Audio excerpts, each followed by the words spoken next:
बिस्मिल्लाहिर्रहमानिर्रहीम, अस्सलाम वालेकुम, वेरी गुड मॉर्निंग। कीअं आहियो दोस्तो? ठीकु आहियो? मज़े में? उम्मीद तव्हां बिल्कुलु ठीकु ठाक हूंदो, ख़ैरियत सां हूंदो। रब पाक ॾाढो बाज़ारो आहे, बाज़ में शल हुजूं तव्हां असां सभई। जॾहिं रमज़ान शरीफ़ जी ट्रांसमिशन पे कईसीं त पंहिंजो रमज़ान स्पेशल ट्रांसमिशन में त आदत पइजी वई मूंखे गुड मॉर्निंग चवण जी महिमाननि खे।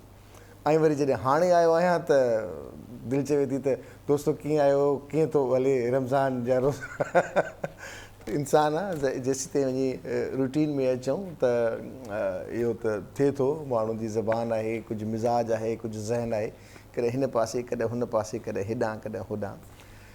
ख़ुशि जो आबाद जो ज़िंदगी जूं रौनकूं, बहारूं, मस्तियूं, रंग सभु ज़िंदगी सां आहिनि, मुस्कुराहटनि सां। ज़िंदगी आहे त सभु कुझु आहे, ऐं उन सां गॾोगॾु वरी सिहतमंद ज़िंदगी आहे त सभु कुझु आहे। ऐं उन खां पोइ वरी इंसान में ॿिया लोचा खोड़ सारा अची वञनि।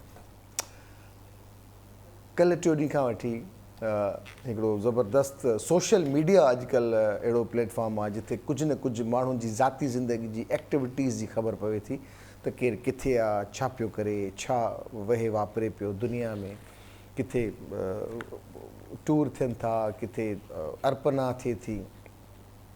सो मदर्स डे जे हवाले सां कल्ह टियों ॾींहं खां वठी ॾिठासीं पिया ज़बरदस्त पैगामात पंहिंजी माइरुनि जे लाइ, उन्हनि सां प्यारु वंडण जे हवाले सां, उनजी शफ़क़त जा ज़िक्र, उनजी जेका मुहबत आहे, कुर्ब आहे, उनजो ज़िक्र, उनजो फ़िक्र, उनजो अंदाज़ कल्ह ॾिसण वटां मिलियो। घणनि दोस्तनि पंहिंजे वालदाउनि सां ज़बरदस्त फ़ोटाज़ रखिया फेसबुक ते, इंस्टाग्राम ते या ॿियनि सोशल मीडिया जे प्लेटफॉर्म्स ते, ऐं ज़बरदस्त अंदाज़ सां उन्हनि खे अर्पना कई, उन्हनि खे नंढपण जूं ॻाल्हियूं, ऐं जंहिंजा वालदेन हिन दुनिया मां वञी चुका आहिनि, अलाह तबारक व ताला उन्हनि सभिनी जी मग़फ़िरत फ़रमाए।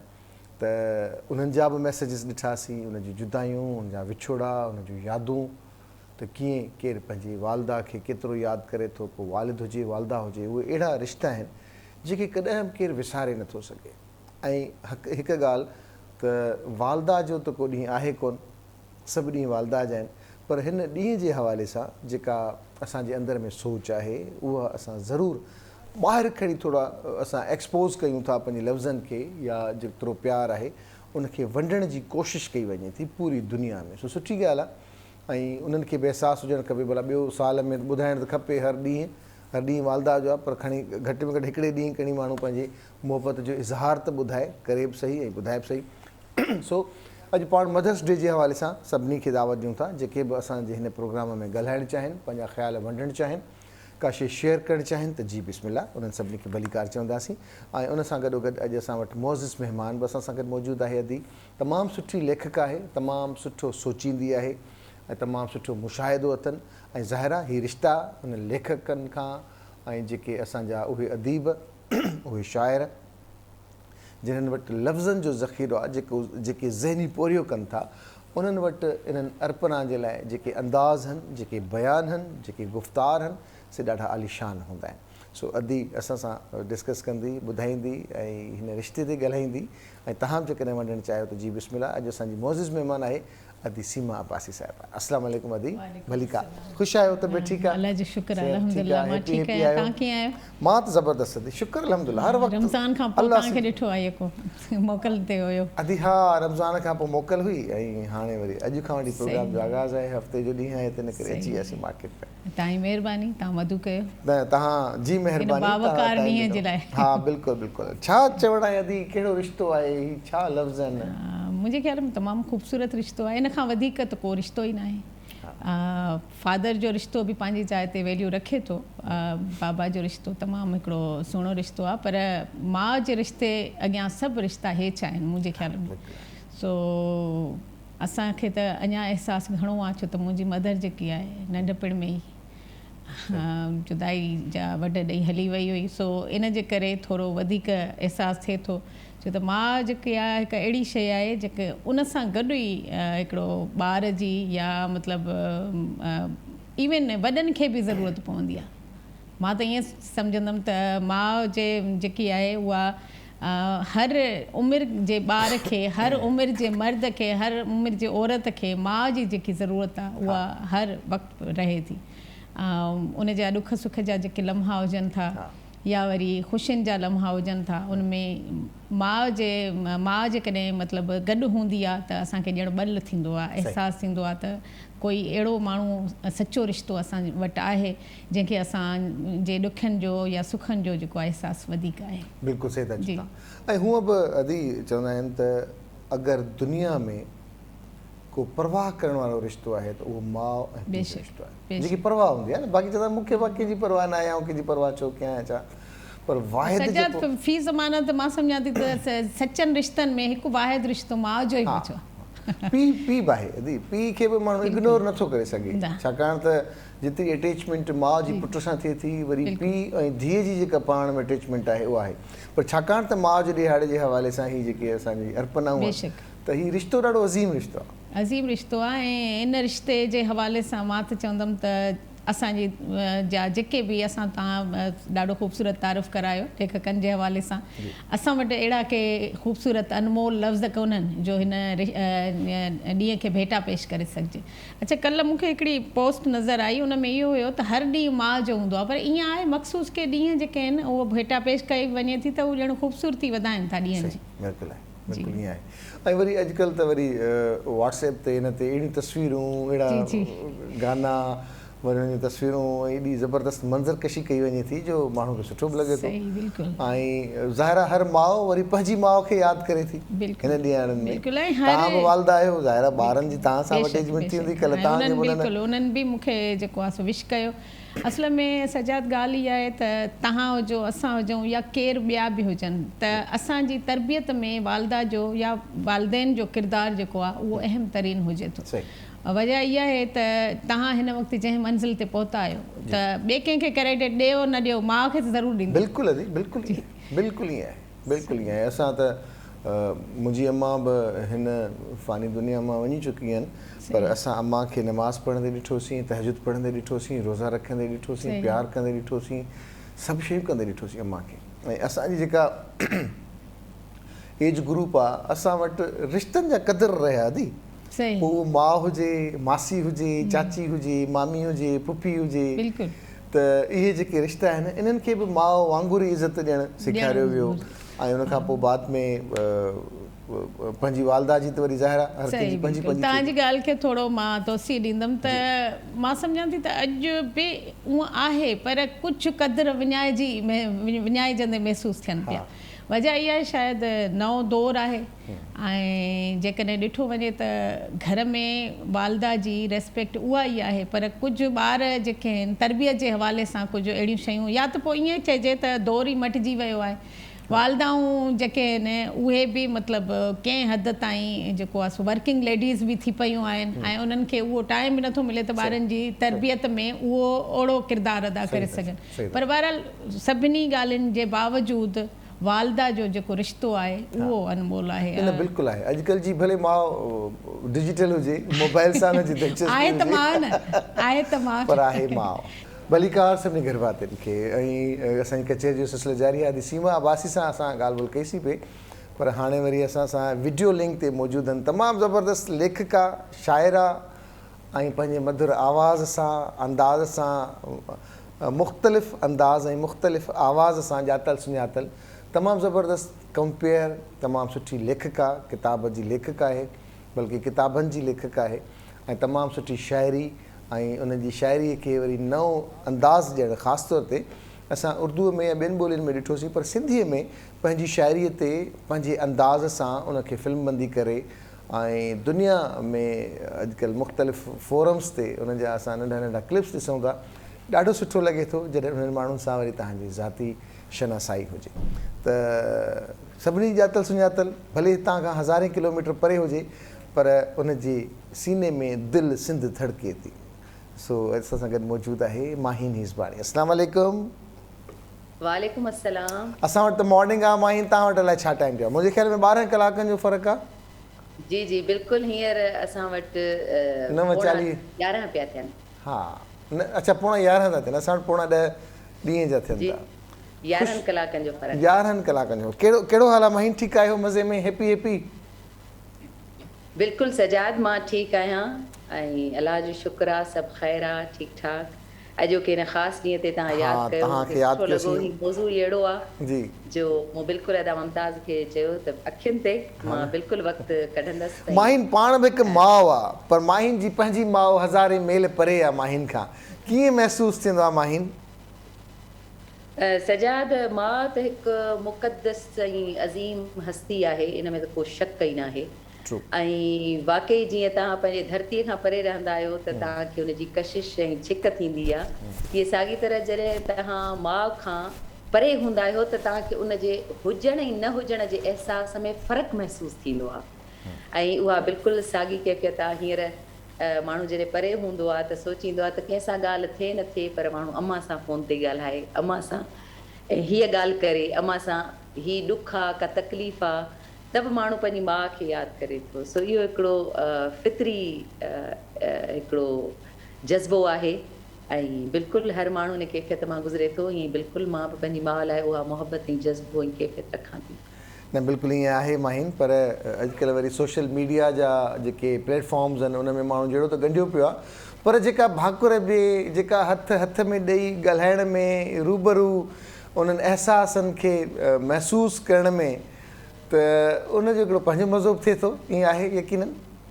बिल्कुलु ईअं आहे। तव्हां यकीन कयो, हिन सोशल मीडिया जे दौर में मां जॾहिं तव्हांखे इंटरव्यूज़ हाणे ऑनलाइन हीअं ॾियां थी त मूंखे अजीब लॻंदो आहे। तव्हां यकीन कयो त माना अधु काशे मुकमिल न महसूसु थींदी आहे त मां तव्हांखे न ॾिसी सघां या सिर्फ़ु तव्हां मुंहिंजो आवाज़ु ॿुधी सघो, मां तव्हांजो आवाज़ु ॿुधी सघां, पर उन जॻह ते हुजणु, उनजो अहसासु थियणु हिकिड़ी ॿी फीलिंग हूंदी आहे।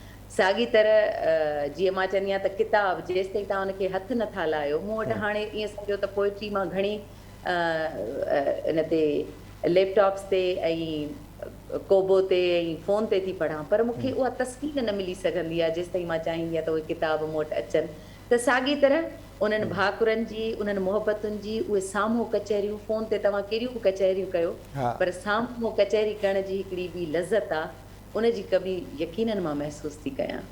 अच्छा, भला माउ ते शाइरी लिखणु कुझु छा मौक़ो मिलियो हिन दफ़े एॾी जुदाइनि में ऐं हिननि शयुनि में, ऐं ॾींहं जे हवाले सां बि? सजाद, कूड़ न ॻाल्हाईंदसि, मूं माउ ते का शाइरी त न कई, पर मूं माउ खे हिकिड़ो गीत डेडिकेट इन सूरत में कयो त उहा शाइरी लिखियल त कंहिं ॿिए शाइर जी आहे, बल्कि अदा आशिक़ अलीअ जी शाइरी आहे। ओ अम्मा तोखे काबो चवां या किबलो चवां, अहिड़े क़िस्म जा बोल आहिनि। उहो मूं अॼु झूंगारे जेको आहे सो पंहिंजे फेसबुक ते ऐं आईडीज़ ते मुख़्तलिफ़ रखियो। इहा मां हिकिड़ी डेडिकेशन सम्झी।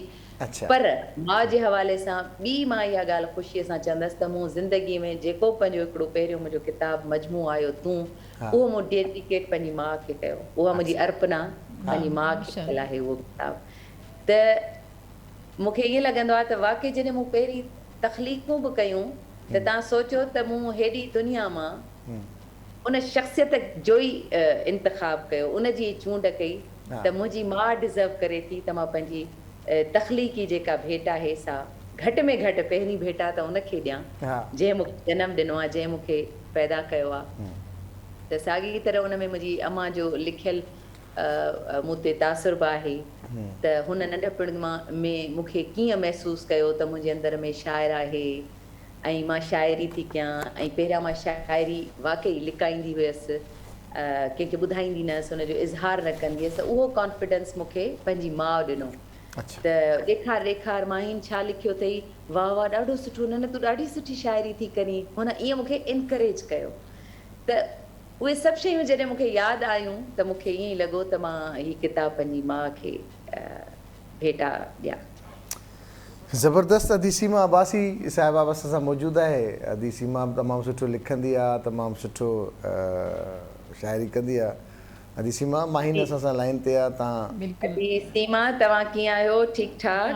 अल्हम्दुलिल्लाह माहिन, मां ठीकु आहियां। तव्हां ॿुधायो, तव्हां परे आहियो असांखां, सिंध खां इलाही परे आहियो, पर हूअं वेझो आहियो। तव्हांजी तबियत मुतलिक़ हमेशह ॻणती रहंदी आहे, पर असां जूं दुआऊं, तव्हांजी माउ जूं दुआऊं जेके हिन धरतीअ ते मौजूदु माहिरूं आहिनि उन्हनि जूं दुआऊं तव्हां सां गॾु आहिनि। वॾी महिरबानी माहिन, तव्हां सदाईं जेको आहे सो मुंहिंजे दिलि जे क़रीब मूंखे महसूसु थींदियूं रहियूं आहियो। इन जे करे बि जॾहिं हिते हुयो तॾहिं बि, पर हाणे ॿाहिरि वयूं आहियो त बि ईअं लॻंदो आहे ॼण वेझो वेझो आहियूं।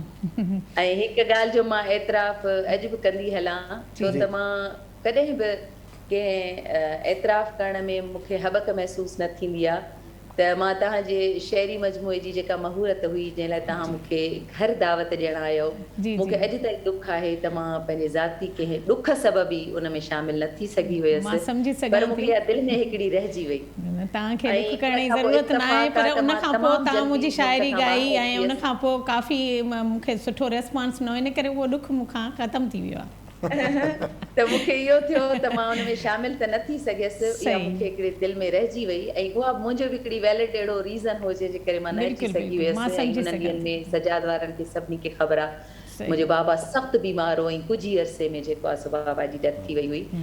पर तव्हांजी शाइरी डिज़र्व करे थी, तव्हां लहिणो था, तव्हांजो शहरी मजमूओ, उनजो जेको मयार, उन शाइरीअ जो, उन में को बि शक न आहे। ऐं पोइ तव्हांखे यादि हूंदो त मूं तव्हांजी शाइरी वॉइस ओवर करे बग़ैर चवण जे, मूंखे सीमा कोन चयो, पर मूं सीमा जो नंबर हुन खां घुरियो ऐं अधी सीमा ताईं मां हुनजी शाइरी पहुचाई। मां सम्झो त जेकॾहिं मां हुनजी शाइरी न पढ़ंदसि त इहो मां नाइंसाफ़ी कंदसि, त मां औरत शाइरनि खे वधीक अहमियत ॾियां थी त उन्हनि जी शाइरी जेका आहे जेकॾहिं मुंहिंजे आवाज़ में अचण करे चइनि माण्हुनि ताईं वधीक पहुचे थी त मां इहा कंट्रीब्यूशन सम्झां थी अदबी। न माहिन, मां तव्हांजे हवाले सां हिकिड़ी ॻाल्हि ज़रूरु चवंदव, तव्हां बग़ैर कंहिं मतिलबु उन जे कंदा आहियो, सभिनी खे इज़त ॾियणु तव्हां ॼाणो थियूं ऐं मां सम्झां थी त हर सिंधवासी जेको आहे तव्हांजे मतिलबु किरदार मां वाक़ुफ़ु आहे, छो त तव्हां बग़ैर उन जे ॾिसण जे माई औरत आहे, औरत लिखे थी या मर्द, जंहिंजी बि मयारी शाइरी हूंदी आहे तव्हां ॻाइण जी कोशिशि कंदा आहियो। Thank U, thank U, thank U. अच्छा माहिन, बि हिकु माउ आहे, माहिन तव्हांजे ॿारनि कीअं विश कयो तव्हांखे? मुंहिंजे ॿारनि जो त उन्हनि कीअं विश कयो तव्हांखे त अम्मी मदर्स डे आहे? हा सजाद, हिननि मुल्कनि में त तव्हांखे ख़बर आहे त हिननि ॾींहंनि खे तमामु वॾी अहमियत ॾिनी वेंदी आहे ऐं ॿारनि खे स्कूलनि में ई माउ जे लाइ कार्ड्स ठाहिणु, उन लाइ गिफ्ट्स कलेक्ट करणु। सो मूंखे पंहिंजे टिनी ॿारनि गिफ्ट्स ॾिना ऐं उतां स्कूल मां पंहिंजा कार्ड्स ठाहे आयूं, वरी उहे सोनेती, सुहासनी उहे पंहिंजा लिकाए रखिया आहिनि, वरी पोइ अॼु जॾहिं उहो ॾींहुं थियो त मूंखे ॾिनऊं, त मूंखे ॾाढो हिकिड़ो ख़ुशी पई थी ऐं एॾो दिलि खे हिकिड़ी तस्कीन पई महसूसु थी जो मां तव्हांखे छा ॿुधायां। त ॿार विश कनि था ऐं सुबुह खां मुंहिंजी सोनेती त निंड मां उथी आहे 10 दफ़ा चई चुकी आहे, अमा हैप्पी मदर्स डे, अमा हैप्पी मदर्स डे। न बिल्कुलु यकीन, तव्हां पंहिंजी वालदा खे बि यकीनन विश कयो हूंदो? बिल्कुलु बिल्कुलु बिल्कुलु। अच्छा माहिन, भला हाणे ॿ शाइर मूं सां वटि मौजूदु आहिनि एट टाइम, त पोइ हींअर कुझु ॿुधायो त सही न, ईअं त कोन छॾींदासीं तव्हांखे। पोइ इहो जेको तव्हां आशिक़ अली वारो आहे कलाम, इहो जेकर तव्हां पंहिंजे आवाज़ में तव्हां हुते त झुंगारियो आहे, पर तव्हांखे ख़बर आहे जॾहिं तव्हां हिते झुंगारियो हो त वरी हुनजी पंहिंजी मोट आहे। ठीकु आहे, जेतिरो यादि अचे थो झुंगारियण जी कोशिशि कयां थी। ओ अमा मुंहिंजी मिठड़ी अमा, ओ अमा मुंहिंजी मिठड़ी अमा, तूं ई काबो हिकु बेलो ओ जी जल अमा, ओ अमा मुंहिंजी मिठड़ी अमा, ओ अमा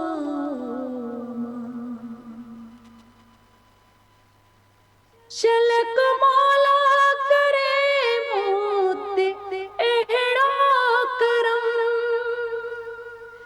शलक हादी करे मूं ते अहिड़ो करम, शलक मौला करे मूं ते अहिड़ो करम, तो सां गॾिजी कयां तवाफ़े हरम, तो सां गॾिजी कयां तवाफ़े हरम, तो सां गॾु पई घुमां ॼण ख़ुदा सां घुमां, ओ अमा ओ मुंहिंजी मिठड़ी अमा ओ अमा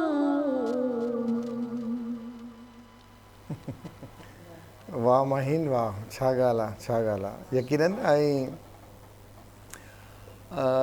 ऑब्वियसली ज़ाहिरी ॻाल्हि आहे, माहौल माहीन वरी हुनखे चार चंड लॻाए छॾींदी आहे, बिल्कुलु। डांव बि ईंदो आहे माहीन खे, मौक़े मुनासिबत खे नज़र में रखंदे न यकीनन माहीन, मां उहा ॻाल्हि पंहिंजे प्रोग्राम में करे चुकियसि त जिन जूं वालदाऊं हयात आहिनि, ऑब्वियसली उन्हनि खे उन सां मुहबत जे इज़हार जे लाइ हिकिड़ो मिले थो, पर जेके उहे माण्हू मूं जहिड़ा जंहिंजी अम्मा नाहे ऐं विछड़े साल थिया, उहे विछोड़े जा वॾे जेके आहिनि ऐं जेका अॼु सीमा आहे, त असां ज़ाहिर आहे पंहिंजे ख़्यालनि में, पंहिंजे उन्हनि भेटाउनि में उनजे चहिरनि खे, उनजे अंदाज़नि खे, उन सां घारियल वक़्त खे यादि कयूं था। ऐं पोइ हिकिड़ो लफ़्ज़ चवंदो आहियां त जेकॾहिं को प्यारो पंहिंजो हलियो वेंदो आहे न ज़िंदगीअ मां, पोइ भले को हुजे न हुजे, हिकिड़ो लफ़्ज़ ॾेई वेंदो आहे, उहो लफ़्ज़ हूंदो आहे काश जो, त काश अॼु हू हिते हुजे हा, काश ऐं उनखे ॿुधाए सघां हा, काश हू मुंहिंजी कामयाबी ॾिसी सघे हा, काश मां अॼु हुनजे कुल्हे ते, हुनजी झोलीअ ते रोई सघां हा, काश। त बसि पोइ जेको काश रहिजी थो वञे न, इहो ॾाढो मारे छॾे थो असां जहिड़नि खे। हर वक़्तु ईअं महसूसु थींदो आहे समथिंग इज़ मिसिंग ऑब्वियसली ईअं ई आहे, ईअं ई आहे। सो बहरहाल तव्हां उहो छेड़े छॾियो। इन मुतालिक़ ईअं सोचींदी आहियां त जिन माण्हुनि जूं माइरूं नंढी उमिरि में ई हलियूं थियूं वञनि, या हू कंहिं सबबु हुननि खां विछड़ियल आहिनि, या हुननि खे ख़बर नाहे त हुननि जूं माइरूं किथे आहिनि। ॾिसो एडॉप्टेड ॿार हूंदा आहिनि, पोइ कंहिं बि सबबु हुननि जूं माइरूं हुननि खां अलॻि आहिनि। मां अॼु ताईं ज़ाहिरा असां वारा कैफ़ियत महसूसु त कोन करे सघिया आहियूं, छो त असां उन्हनि ख़ुशि नसीबनि में आहियूं जो असां पंहिंजूं माइरूं ॾिठियूं आहिनि, उन्हनि सां गॾु रहूं था, उन्हनि सां झेड़ा बि थियनि था, नाराज़गियूं बि आहिनि, कावड़ियूं बि आहिनि, पर पोइ बि असांजी दिलि भरियल आहे त असांजूं माइरूं असां सां गॾु आहिनि। त मां सोचींदी आहियां त उहे माण्हू छा सोचींदा हूंदा, उन्हनि वटि कहिड़ो जज़्बो हूंदो, कीअं फील हूंदी। हिकिड़ो त ज़ाहिर आहे जिन जूं माइरूं जल्दी हलियूं थियूं वञनि, उहो दर्द त मां चवां थी उहो उन्हनि खां कोई पुछी नथो सघे, ऐं हू ॿुधाए नथा सघनि त हू केतिरी तकलीफ़ में हूंदा आहिनि। जीअं हाणे वेझड़ाईअ में तव्हांखे यादि हूंदो हिकिड़े नौजवान ख़ुदकशी कई हुई, अदी सालिहा जो पुटु हुयो, पली साहब जी हिन में हुया, त चवनि था त उन नौजवान सारंग नालो हुयो हुनजो, त उनजी मां सालनि में उन गुज़ारे वई, त रोज़ चवंदो त अम्मा, बल्कि हू लिखी वियो पंहिंजो हिकिड़ो ख़त त अम्मा जे वञण खां पोइ मूंखे हिन दुनिया में मज़ो नथो अचे, इन करे जेको मां हाणे अम्मा ॾांहुं वञां पियो। त ठीकु आहे, उहो त लॻे थो त जेके माण्हू माना इहा फ्रस्ट्रेशन जी हिकिड़ी इंतिहा आहे, जॾहिं माण्हू पाण खे ख़तमु करे छॾे पंहिंजी माउ जे पुठियां, इहा हिकिड़ी फ्रस्ट्रेशन आहे। पर जिन माइरूं ॾिठियूं ई न, उहे अलाए कहिड़ी कैफ़ियत में हूंदा, छा सोचींदा हूंदा, कीअं सोचींदा हूंदा। सो बहरहाल इहो दर्द, इहो गम कुदरत कंहिंखे न ॾे। ऐं ॿिया वरी हिकिड़ा उहे बदनसीब हूंदा आहिनि जिन खे माइरूं जॾहिं हूंदियूं आहिनि त उन्हनि खे एॾो अहसासु न हूंदो आहे, जॾहिं हलियूं वेंदियूं आहिनि पोइ उन्हनि जेकर अम्मा जे हूंदे हीअ कयूं हा, जेकर अम्मा खे हीअ ख़ुशी ॾियूं हा, त इहो हिकिड़ो इंसानी फितरत आहे। माण्हू जेसि ताईं उन दर्द ऐं कर्ब मां न गुज़रंदो आहे तेसि ताईं न सिखंदो आहे। सही। अच्छा माहीन, तव्हां पंहिंजी वालदाउनि खां या वॾनि खां जेको सिखियो, हेठि छा मुंतक़िल कयो पंहिंजे ॿारनि ताईं? माहीन कहिड़ी माउ थियण जी कोशिशि कई आहे ऐं उन्हनि ताईं कहिड़ी छाप छॾण जी मतिलबु हिकिड़ी ख़्वाहिश आहे पंहिंजे ॿारनि ते माहीन जी? ॿुधो, माउ थियणु हिकिड़ो फितरी जज़्बो आहे, उन में मूंखे लॻे थो त फॉलो करण वारी शायदि अहिड़ी शइ न आहे।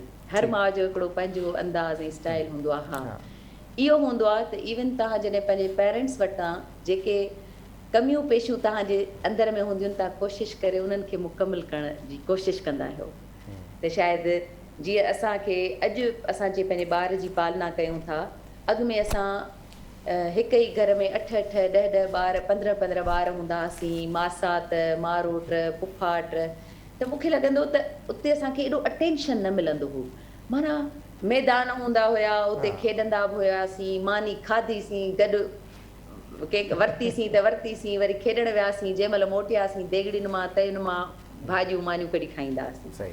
पर उन जॻह ते हाणे असां अॼु जे दौर में ॿार खे वधीक तवजह था ॾियूं। अच्छा माहीन, मां बि हिकिड़ो सुवाल इन मौज़ूअ ते पुछंदीमांव। हाणे जेकॾहिं तवजह बि घणी आहे, पोइ बि जेको ॿारनि खे शिकायत इहा आहे त असां ते तवजह नथी ॾिनी वञे, इन जा छा रीज़न्स आहिनि? उहो वरी मुख़्तलिफ़ थी सघनि था। मुंहिंजे ख़्याल में ॿारनि खे तवजा त मिले थी, हिन दौर में वधीक मिले थी। अच्छा, ॿियो वरी माउ ते बि डिपेंड करे थो। सभु माइरूं बि हिकु जहिड़ियूं न आहिनि। हाणे मिसाल वर्किंग वुमन आहिनि त उहे जेको आहे खाधो पचाए वयूं हलियूं, घर खां ॿाहिरि निकितियूं, ॿार स्कूल मां आया, हुननि खे ईअं लॻो त असांखे अम्मा घटि थी टाइम ॾे, अम्मा जॉब ते थी वञे, ऑफिस थी वञे, त उहो हुननि जो पंहिंजी जॻह ते हिकिड़ो रीज़न थी सघे थो। अॻु में हर वक़्तु माइरूं घरनि में मौजूदु हूंदियूं हुयूं, तो इहो रीज़न थी सघे थो। पर इहो आहे त मां जेकॾहिं पंहिंजी ज़ात जो ॿुधाईंदसि त मूंखे लॻंदो आहे ॿार नंढी उमिरि में त माइरुनि खां ॾाढा ख़ुशि हूंदा आहिनि। हुननि खे लॻंदो आहे त मुंहिंजी काइनात इहा आहे, अम्मा इज़ द बेस्ट, अम्मा दुनिया जी बेस्ट औरत आहे। जीअं कार्ड ठाहे आहियूं त उन ते लिखी आहियूं त अम्मा असां लाइ बेस्ट कुक कंदी आहे, हूअ असांजो ख़्यालु कंदी आहे। त साॻी तरह ॿार पोइ वरी शादी खां पोइ मटिजी था वञनि माइन।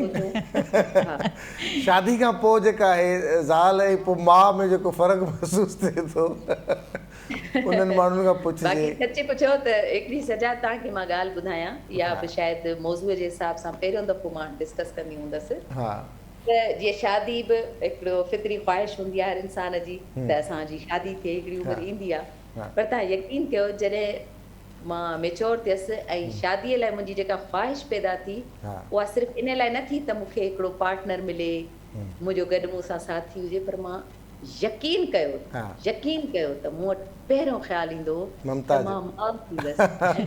पोइ मां महसूसु करणु थी चाहियां त जेको माउ खे काइनात में हेॾी अहमियत मिलियल आहे, माउ हीअं हूंदी आहे, माउ हीअं हूंदी आहे, त मां उन जज़्बे खे महसूसु कयां।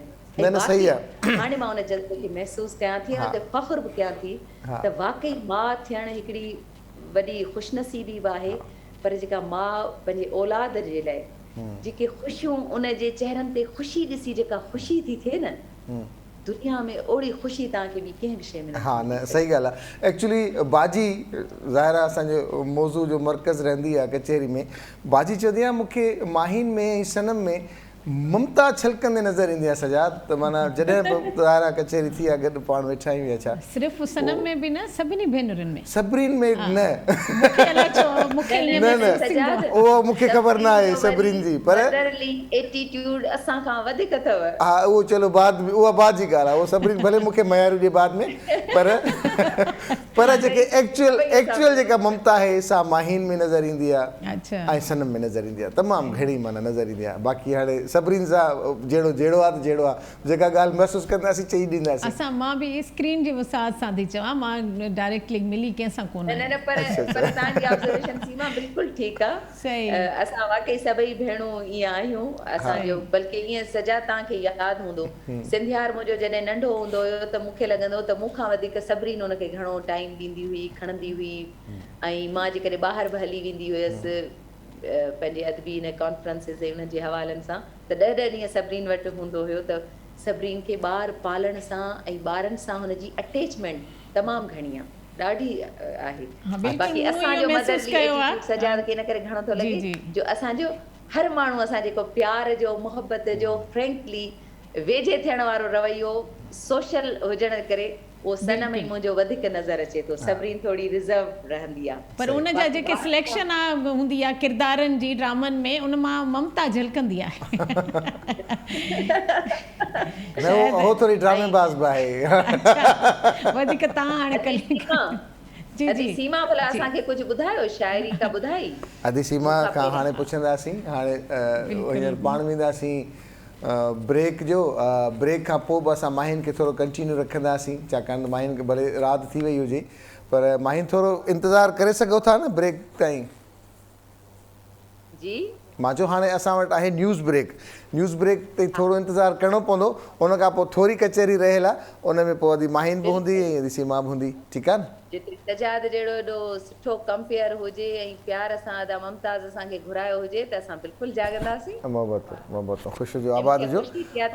सीमा सां बि तव्हांजे तवसुत सां मुंहिंजी माना मुलाक़ात। हा, उहो कंपलसेट करिणो आहे न असांखे। उहो छा चवंदा आहिनि असां वटि मीडिया में, त जंहिंजे ख़िलाफ़ु का ख़बर अची वेंदी आहे, पोइ चवंदा बाबा हाणे हिन डैमेज खे कंट्रोल कीअं कजे, त पोइ उन डैमेज मां चवण वारो हुउसि त पंहिंजो रमज़ान स्पेशल, छाकाणि त ज़बान हिरियल आहे। त गुड मॉर्निंग अगेन। पंहिंजी मॉर्निंग में सभिनी खे हिकु दफ़ो ॿीहर भली कार। अदी सीमा अब्बासी साहिबा असां सां गॾु मौजूदु आहे, माहीन असां सां गॾु मौजूदु आहे कैनेडा मां, ऐं ॻाल्हि ॿोल हले पई असांजे प्रोग्राम जो टॉपिक आहे माउ। केॾो अज़ीम रिश्तो आहे, केॾा अज़ीम अहसास आहिनि, उहे अंदाज़ आहिनि, उहे प्यार करण जा जेके पंहिंजे ॿार खे का बि तकलीफ़ न पहुचे। उहे चवंदा आहिनि त अॻु में त ईअं हूंदो, अॻु में जॾहिं डाइपर्स न हूंदा हुया, जॾहिं कुझु त थधि में सख़्तु थधि में ॿार जॾहिं पेशाब करे त वरी उन आले पासे ॾांहुं माउ पाण सुम्हे, ॿार खे सुके पासे ॾांहुं सुम्हारे, अधु राति मंझराति ॿार माउ करे या अम्मा करे उथे निंड मां त छिरक भरणु उते ज़ाहिर आहे सभु रिश्ता वेझा ॿिया बि सुता पिया हूंदा आहिनि, पर माउ हिकदमि उते अखि खोले जागे ऐं उन ॿार जे मसइले खे हल करण जी कोशिशि करे, त इहो ई माउ आहे। ऐं सची ॻाल्हि आहे, हा पेरनि हेठां जन्नत आहे। त चवां थो उते ॿिया रिश्ता बि भले वालिद बि हुजे त पासो मटाए छॾींदो पंहिंजो, पर माउ जेका आहे सा वेझो वेंदी, हुनखे पंहिंजी ॾींदी कुर्ब ऐं उहो पंहिंजो वक़्तु ॾींदी। ऐं माहीन सां गॾु मौजूदु आहे अदी सीमा, ऐं माहीन सां कचहरी कंदा हलूं, कैनेडा में मौजूदु आहे। माहीन, हीउ जेको माउ जो रिश्तो आहे, हिन माउ जे रिश्ते में उणायूं पुणायूं थियनि थियूं, जीअं तव्हां ॻाल्हि कई त जहिड़ो झटो बि आहे, सभु शयूं आहे, पर हिकिड़ो माउ जे विछोड़े जो वढु असांखां केरु पुछे, पर हीअ जेका जुदाई आहे वक़्ती तव्हांजी, ख़ासि तौर ते एतिरा हज़ारे मील परे, पोइ तव्हां पंहिंजी माउ जे इन टेम्परेरी डिस्टेंस खे कीअं फील कंदा आहियो? सजादी ॻाल्हि मूं पहिरियां बि तव्हांखे ॿुधाई त बिल्कुलु तव्हां जॾहिं पंहिंजी माउ खां परे था थियो त पोइ हुनजे हुजण ऐं न हुजण जे अहसास में तव्हांखे पोइ फ़र्क़ु महसूसु थो थिए। जॾहिं तव्हां गॾु आहियो त तव्हांखे यानी तव्हांजी दिलि भरियल आहे, तव्हां मुतमइन आहियो, अमां गॾु आहे, अमां सां नाराज़गी बि आहे, अमां सां झेड़ो बि आहे, अमां सां 2 ॾींहं कावड़ में न बि ॻाल्हाइबो, पर जॾहिं माण्हू परे आहे त पोइ तव्हांखे अहसासु थो थिए त न यार माउ आहे, हुनजी हीअ शइ, हुनजी हीअ ॻाल्हि, हुनजो हीअ ॾुख। जीअं हाणे कल्ह 3 ॾींहं खां अम्मा जी तबियत सही न हुई ऐं हुनखे बुखार वग़ैरह हुयो, त माना केॾियूं भले केतिरियूं शयूं हुजनि, पर वरी माण्हू चवंदा न यार अम्मा खां पुछिजे, अम्मा जी तबियत, अम्मा जी सिहत, या सोचबो आहे त यार असां ॾाढो हल्को वठंदा आहियूं त न बसि सही आहे, बुखार आहे, थियो वरी लही वेंदो, पर ॻणती थिए थी हाणे परे रहण जे करे, जेके गॾु हूंदा त उन्हनि खे एतिरी न थी, त अलाह पनाह ॾे माण्हू इहे लाइट वठंदो आहे त न बुखार आहे, मौसम जो वायरल फलाण, त माना परे रहण सां तव्हांखे उहा शइ वधीक थी थिए। बाक़ी रही ॻाल्हि जेको तीअं तव्हां जहिड़ो झटो ॿुधायो, त मां इहो बि ज़रूरु चवंदी आहियां त इख़्तिलाफ़ बि हर रिश्ते में थी सघनि था। ईअं न आहे त असां चऊं त असांजो माउ पीउ उहे ईअं बि हूंदो आहे त असांखे नंढियुनि नंढियुनि ॻाल्हियुनि ते माउ पीउ तव्हांखे धड़को बि ॾींदा आहिनि, तव्हां सां घणो बि करे वेंदा आहिनि, तव्हां नंढी एज में तव्हांखे घणा दड़का मिलंदा आहिनि, पर कॾहिं कॾहिं वरी वॾियूं वॾियूं ग़लतियूं वरी तव्हांखे माउ पीउ ई बर्दाश्त करे सघनि था। तव्हांजो मुड़ुसु नथो करे सघे, तव्हांजो औलाद नथो करे सघे, 7 धारे सां तव्हां जहिड़ो कंदव उन सां तव्हांजो रिलेशन ज़िंदगीअ भर सही न थींदो आहे। पर माउ पीउ अहिड़ो रिश्तो आहे जिन सां तव्हां केॾो बि विढ़ो न, पर वरी तव्हां हुनजे वेझो थींदो, हू तव्हांजे वेझो ईंदो, तव्हांजूं नाराज़गियूं ख़तमु थी वेंदियूं, तव्हांजी दिलि जेका आहे साफ़ु थी वेंदी। पर ॿियो माण्हू तव्हांखे माफ़ु न करे सघंदो त फलाणे मूंखे हीअं चयो हो, मूंखे अॼु ताईं न विसरंदो आहे। त ईअं ई मां चवंदी आहियां त इख़्तिलाफ़, सिहतमंद इख़्तिलाफ़ हुजणु बि खपे, जेकॾहिं उहो आहे बि त माउ पीउ बि ग़लति फ़ैसिला करे सघनि था, इन में को हो न आहे। पर इहे जेके ॾिसो तव्हां ॿाहिरीं दुनिया आहे, उते माउ पीउ जे हवाले सां अहिड़ा कई किताब बि लिखियल आहिनि त टॉक्सिक माउ पीउ बि हूंदा आहिनि जेके औलाद जे ख़िलाफ़ बि ॻाल्हाईंदा आहिनि, कावड़ बि कंदा आहिनि, हीअं बि कंदा आहिनि, हूअं बि कंदा आहिनि। तीअं साॻी तरह उन्हनि जे फ़ैसिला किथे ग़लति बि थी सघनि था, तव्हां उन्हनि खे उहे दुरुस्त कराए सघो था, तव्हां उन्हनि खे चई सघो था हीअ तव्हां ग़लति कयो आहे, इन में बि को हो न आहे। माउ पीउ जो मुक़दस हिकिड़ो रिश्तो ज़रूरु आहे, पर उन में ग़लतियूं ओणायूं उहे थी सघनि थियूं। ऐं अॼु जे माउ पीउ खे इहो बि मञणु खपे त पंहिंजे ॿार सां, जीअं अदी सीमा सवेर ॻाल्हि कई त अॼु जा ॿार पोइ बि हो रखनि था त असांजा माउ पीउ असांजो ख़्यालु नथा कनि। सही आहे माही, पर ईअं बि आहे न, ॾिसो हिकु ॻाल्हि ईअं बि आहे अदी सीमा आहे, तव्हां जो असां उन एरा जा माण्हू आहियूं जंहिंमें असां थोरा थोरा सिकी सिकी वॾा थियासीं त उहो टेलीविज़न ईंदे ॾिठीसीं, मीडिया जो अचणु ॾिठोसीं, डिश एंटीना जो अचणु ॾिठोसीं, VCR जो अचणु ॾिठोसीं, रांदीका एतिरो आसानी सां न मिलंदा हुया, नवां कपिड़ा एतिरा आसानी सां न मिलंदा हुया, रेयर मतिलबु जीअं चइबो आहे ॿारनि खे का शइ असां त जॾहिं असांखे अलाह साईं ॾिनो त असां चयो त ॿार रुॻो ख़्वाहिश करे त पूरी करे ॾियूंसि, त असांखे जेको मिलियो तरबियत त मिली तव्हांजी ॻाल्हि वांगुरु त वॾा घर मोटी अची घिटियुनि मां पाड़नि मां अची देगड़ी बि चटींदा हुआसीं ऐं उन कणछीअ मां खणी कुझु खाईंदा बि हुआसीं। अॼुकल्ह जे ॿार खे उनजो फास्ट फूड खपे, उनखे पिज़्ज़ा खपे, उनखे सभु शयूं खपनि। किथे न किथे शायदि असांजो बि कसूर आहे। हा त उहो तव्हां जीअं चयो बिल्कुलु ईअं बि आहे, पर इहो आहे त सजाद इन में बि थोरो ॿारनि खे पंहिंजो किरदारु जेको आहे पॉज़िटिवली अदा करणु खपे, त बिना पुछण जे एॾियूं असांजूं ख़्वाहिशूं पूरियूं थियनि थियूं त असां पंहिंजे पेरेंट्स खे एतिरो तंग न कयूं। त हिते ईअं थिए कोन थो, थोरो मतिलबु असां उन्हनि जी ख़्वाहिशूं एतिरियूं पूरियूं कयूं आहिनि ॼाण उन्हनि मां अहसासु थोरो घटिजी वियो आहे। कीअं माइन मां सही सही आख़िर में तव्हां पंहिंजो पैगाम तव्हां ॾियो ऐं इन ॻाल्हि खे कंटिन्यू करे पैगाम बि ॾेई वञो, छाकाणि त वरी पर मां इहो बि चवणु चाहियां त वरी वक़्त ई दौर जी ॻाल्हि आहे। जॾहिं असां पंहिंजो नंढपण ईअं ई नंढनि शहरनि में गुज़ारियो त इहा सिचुएशन हुई, गॾु ख़ानदान रहंदा हुया, पर हाणे इहो आहे त असां शहरनि ॾांहुं मुंतक़िल थिया आहियूं त अॼु असांजो अलॻि सेपरेट रहण आहे, असांजा खाधा वग़ैरह उहे मटिजी विया आहिनि। पर इहो दौर सां गॾु इहे शयूं कुझु थियनि थियूं। हाणे जॾहिं असांजा वॾा आहिनि उहे वरी अञा पुराणे ज़माने जी ॻाल्हि था कनि त असां सोचूं था असां उहो ज़मानो कोन ॾिठो। सो बहरहाल इहो दौर सां गॾु शयूं तब्दील। छा पैगाम हूंदो माहिन, छा पैगाम हूंदो? हा बसि नियापो ऐं मैसेज कहिड़ो, माउ हिकिड़ो अहम रिश्तो आहे, उन सां प्यारु कयो, उनजे ज़िंदगीअ में उनजे हुजण जा फ़ाइदा वठो, उन मां ख़ुशियूं हासिलु कयो। ज़ाहिर आहे जॾहिं उहो रिश्तो तव्हां सां गॾु न हूंदो त पोइ तव्हांजे वटि खां सवाइ ॿियो कुझु बि न रहंदो। हा सही ॻाल्हि आहे। वरी महिरबानी माहिन, वॾी महिरबानी, तव्हां टाइम ॾिनो, क़ीमती वक़्तु ॾिनो, लख शुक्र, महिरबानी तव्हांजो। तव्हांजी महिरबानी, तमामु घणो सुठो लॻो, सुठे मौज़ूअ ते पाण ॻाल्हि ॿोल कईसीं। थैंक यू सो मच मां, थैंक यू वेरी मच। रीसीमा, ही रिश्ता आहिनि, ही अहसास आहिनि, हुजण सां हिकिड़ी ॻाल्हि आहे, विछोड़नि खां पोइ इहे अहसास वरी इंसान जा मटिजी वञनि था। तव्हां शाइरी कई कॾहिं इन्हनि अहसासनि खे? काफ़ी वक़्तु अॻु में कई हुई, हाणे रिसेंटली कोन कई आहे, नंढपण में मुख़्तलिफ़ टाइमनि ते कई हुई। पर इहो आहे त माउ जे लाइ शाइरी कयूं या अहसास दिलि में महसूसु कयूं, साॻी ॻाल्हि आहे। पर उन वक़्तु अहसास वधीक तकलीफ़ ॾियनि था जॾहिं असांजी माउ असां सां नथी हुजे, गॾु न आहे। त मां इहो सिर्फ़ु चवंदमि त क़दुरु करणु घुरिजे। असांखे माउ असांजे मतिलबु असां सां गॾु न आहे, असांखे अहसासु आहे त मतिलबु माउ केॾी वॾी नेमत आहे। अॼुकल्ह जा ॿार जेके आहिनि, जीअं सवेर बि माहिन बि ॻाल्हायो ऐं तव्हां बि चयो, त उन्हनि खे थोरो अहसासु घटिजी वियो आहे। छो त जेके रिश्ता असां सां गॾु हूंदा आहिनि उन्हनि जो अहसासु न थींदो आहे, जॾहिं हलिया वेंदा आहिनि उन खां पोइ उन्हनि जो अहसासु थींदो आहे। असां शायदि अवेलेबल आहियूं,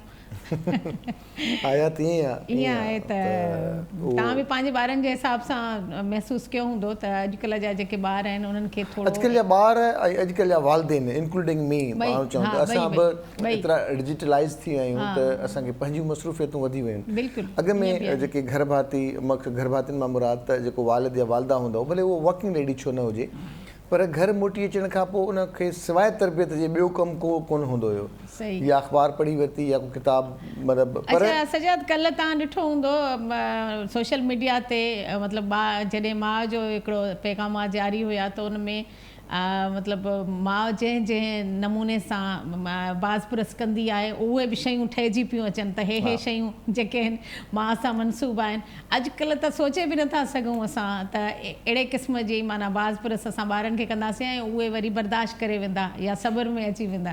त इन हवाले सां माउ सुठी उहा ई आहे जेका मतिलबु हिकिड़ो हौसला अफ़ज़ाई बि करे त ॿार खे ग़लति शइ ते वरी बाज़पुरस बि करे। त ईअं असांजा ॿार जेके आहिनि उन्हनि खे सम्झण जी ज़रूरत आहे। पर ॿार अॼुकल्ह जा ॾाढा डिजिटल ॿार ॾाढा चालाक आहिनि, कॾहिं कॾहिं ईअं थींदो आहे त मां मतिलबु कुकिंग कंदी आहियां ऐं मासी जेको आहे हेल्प कंदी आहे त पोइ ॿार चवंदा आहिनि त न ममा अॼु तव्हां पचायो, तव्हांजो ज़ाइको जेको आहे मूंखे महसूसु नथो थिए। ऐं हालांकि ऐं उहो सही चवंदा आहिनि, चवंदी आहियां न मां पचायो आहे, चवंदा आहिनि न इहो फील थिए थो त मासी पचायो आहे। त ॿार अॼुकल्ह जा ॾाढा चालाक आहिनि ऐं फील थी थो वञे उन्हनि खे त माउ जो जेको ज़ाइको आहे कुझु ॿियो हूंदो आहे ऐं बिल्कुलु ईअं आहे।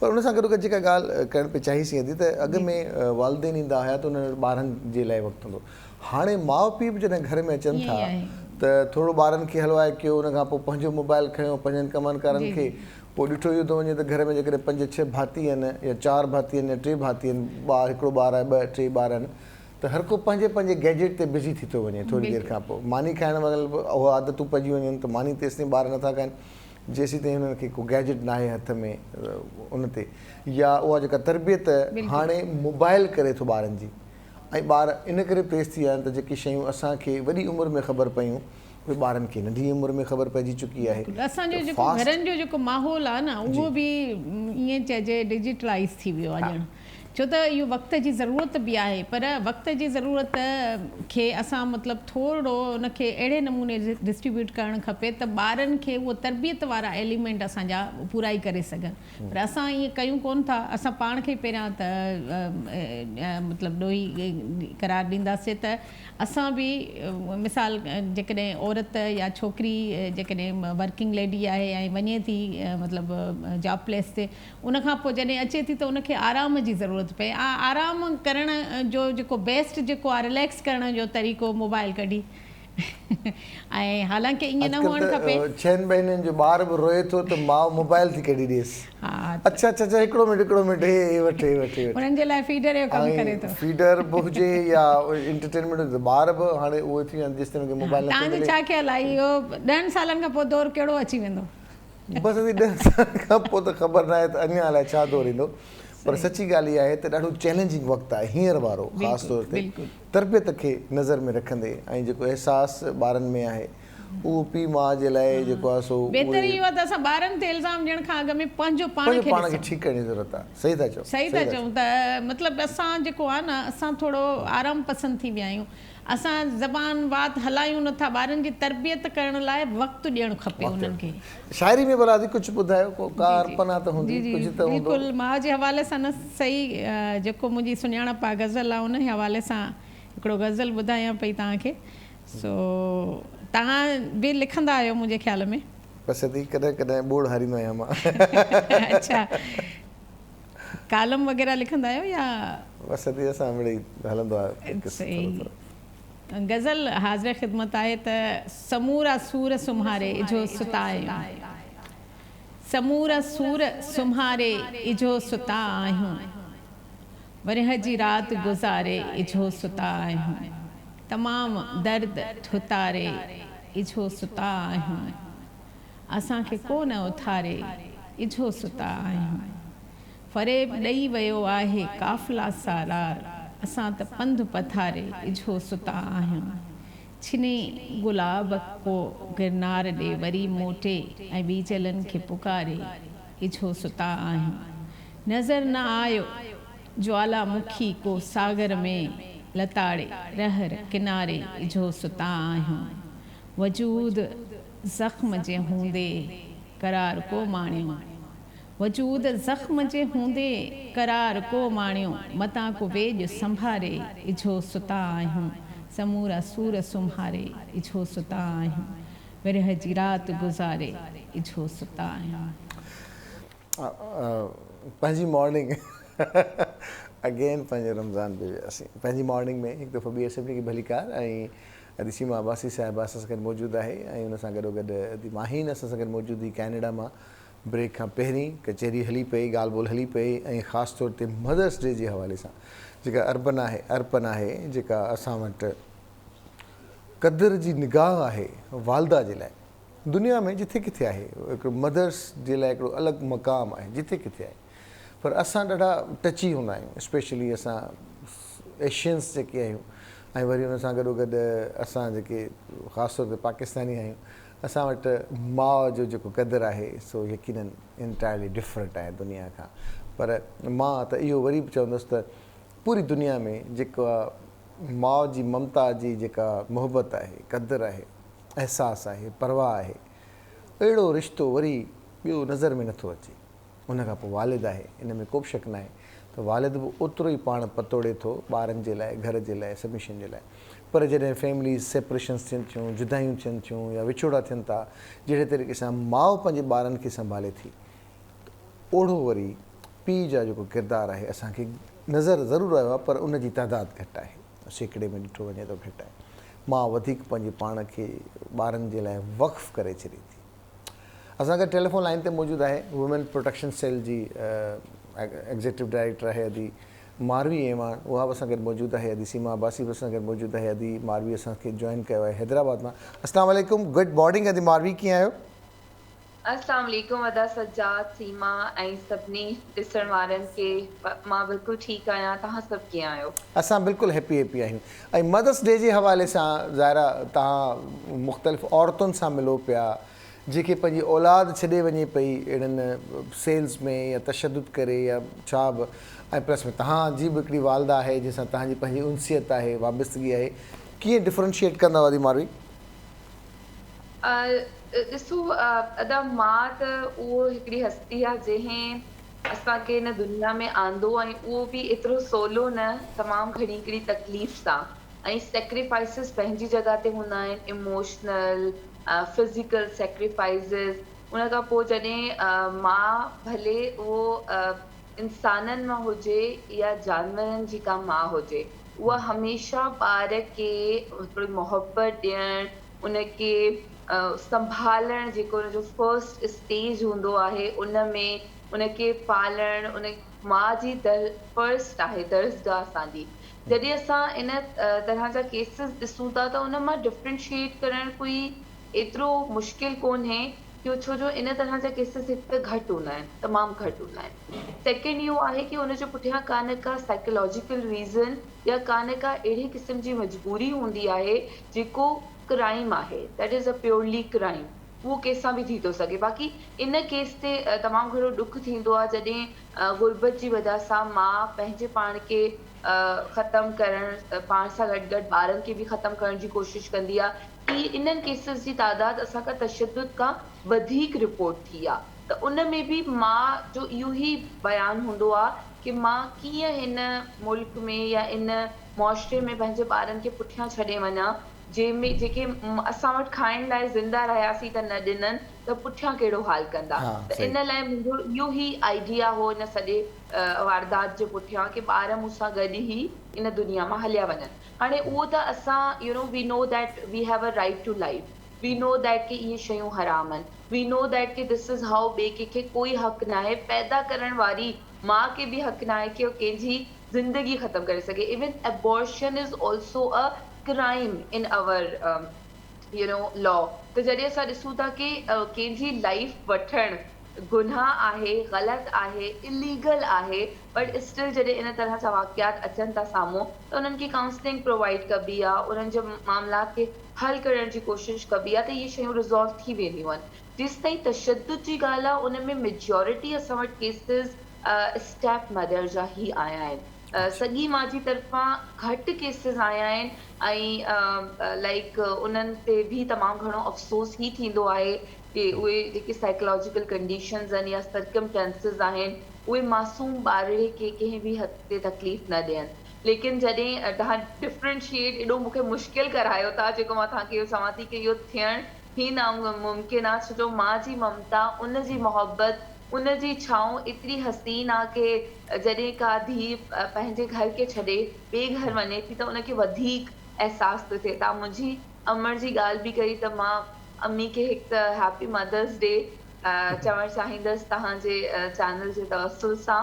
ऐं सेकेंड, अम्मी जी वाक़ई में अहमियत वधीक तॾहिं ख़बर पवंदी आहे जॾहिं तव्हां घर मां वेंदा आहियो, छो जो उन टाइम ते हिकिड़ी रूटीन हूंदी आहे, ऐं अम्मी ई हूंदियूं आहिनि जेतिरी एतिरा असांजा नख़रा खणंदियूं आहिनि, ॿियो कोई हुजे, ऐं वरी बैलेंस बि एट द टाइम रखंदियूं आहिनि। शी हैज़ अ आर्ट कि मूंखे ॿारनि खे लाडलो बि करिणो आहे, प्यार बि करिणो आहे, का तकलीफ़ बि नाहे ॾियणी, ऐं वरी उन्हनि जी तरबियत बि अहिड़ी करणी आहे कि हू हिकिड़ा रिफाइंड इंसान हुजनि दुनिया में। अम्मी का डपु बि लॻंदो हो, माण्हू घणो करे शायदि फादर्स करे ॾिजंदा हूंदा, लेकिन मां त पंहिंजी अम्मी का ॾिजंदी हुयमि। अच्छा अच्छा, अदी मारवी, तव्हां छाकाणि त ज़ाहिरा मैरिड आहियो, तव्हांजी ससु बि हूंदी यकीनन, पर जेका माउ आहे उहा जॾहिं पंहिंजी न्याणी जे लाइ माउ आहे, उन जे लाइ उहा शफ़क़त आहे, त उहा नुंहं जे लाइ छो नथी थिए? ऐं ॿियो जेका धीउ आहे, जेका पंहिंजी वालदा खे धीउ करे, पंहिंजी वालदा खे त माउ सम्झे थी, पंहिंजी ससु खे बि जेकॾहिं वालदा सम्झे त कुझु शयूं कुझु बैलेंस थी सघनि थियूं। हालांकि आउट ऑफ द बॉक्स सवाल आहे, पर वरी बि इन रिलेटेड करे थोरो इनखे मिक्स करण जी कोशिशि पियो कयां, त पोइ बि काफ़ी शफ़क़त विरहाइजी सघिजे थी या न? असां जेको इहो कॉन्सेप्ट ॾिसूं था, इन में असांजो मज़हब इहो चए थो की असांजो पार्टनर, लाइफ पार्टनर असांजो लिबास आहे, असां हुनजो लिबास आहियूं। त जॾहिं हुन जा रिश्तनि जी ॻाल्हि थी थिए त उन जा रिश्ता बि असांजे लाइ उअं ई इक्वली इम्पॉर्टेंट थियनि था। जॾहिं न्याणियूं ऑब्वियसली कंहिं घर में अचनि थियूं त हो भले केतिरियूं ई एम्पावर्ड हुजनि, लेकिन इमोशनली जेके चेंजिस अचनि था उहो वाकई में तव्हां पंहिंजो रूम छॾो था, तव्हां पंहिंजे घर मां हिकिड़े ॿिए घर में वञो था, ॿियो सेटअप आहे, ॿिया तौर तरीक़ा आहिनि, त घणो जेको एडजस्ट करिणो थो पए उहो उन न्याणी खे करिणो थो पए, जेकी पंहिंजो सभु कुझु छॾे करे हिकिड़े नए सेटअप में अचे थी। हाणे इहो डिपेंड थो करे कि उन सेटअप में पहिरीं खां रहण वारा माण्हू उनखे केतिरे दिलि सां एक्सेप्ट था कनि। अगरि उनखे 100% मिले थो मोहब्बत ऐं सभु कुझु, ऐं पोइ बि असांजी उन न्याणी जी तरफ़ां मां नथो सम्झो वञे उन पंहिंजे हस्बैंड जी मदर खे, या उन जी फैमिली खे पंहिंजो नथो सम्झो वञे, त पोइ इहा इनखे मां हिकिड़ी बेवकूफ़ी चवंदमि, छो जो तव्हां खे उन फैमिली खे एक्सेप्ट करे ई अॻियां हलिणो आहे।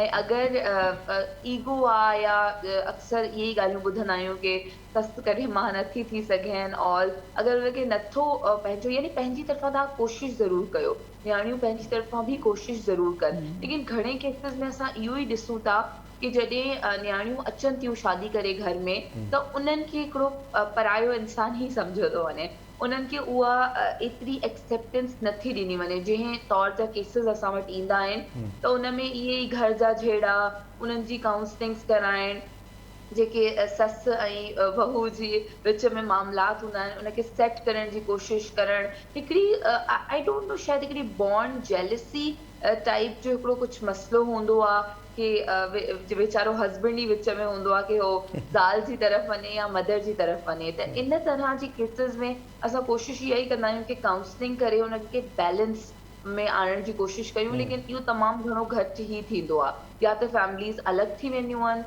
या त अगरि गॾु बि रहंदा आहिनि त उहा नोक झोक ऐं उहो क्रिटिसिज़म में इहे शयूं हूंदियूं आहिनि। लेकिन इन ई ज़माने में असांखे उहे केसिस बि नज़र अचनि था जिन्हनि जूं ससूं तमामु घणियूं पोलाइट आहिनि, ऐं जेको रिलेशनशिप आहे ससु जे ऐं यू नो बहू के बीच में, दैट इज़ वेरी स्ट्रॉन्ग, उहो बिल्कुलु माउ धीअ जहिड़ो आहे।